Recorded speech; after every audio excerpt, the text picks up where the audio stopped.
Hello friend, welcome back to my channel.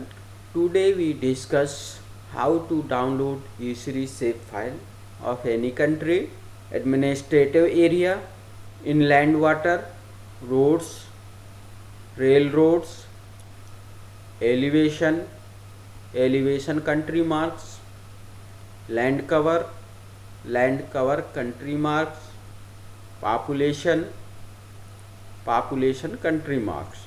It is very important, so please listen carefully video to end and like, share and subscribe my video and hit bell icon for notification of new video. So let we start. We open our browser and we write here Diva GIS shapefile,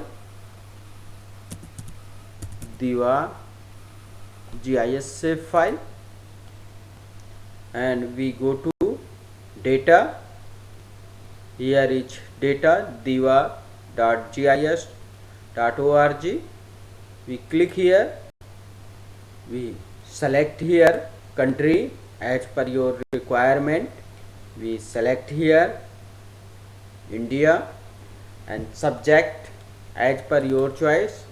We select here administrative area, and after it you go to downside and you see here download India administrative.zip.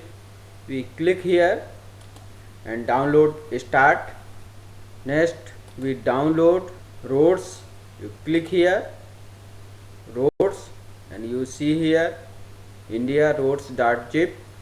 Click here, download two files, and as per your requirement you also download other files, and we go to download folder. Here is download file. We copy and we paste our requirement folder, and we extract here. Here is roads. We extract here road, and here is administrative boundary. Extract here administrative boundary. We copy path and open in arcgis. Add data. Here is administrative boundary and here is road. We select first administrative boundary 1. Here is India administrative boundary, and boundary 1 state, and boundary 2 district, and boundary 3 village. As per your requirement add road. Here is road. Our download process is successful completed. Please like, share and subscribe my channel. Thank you for watching video.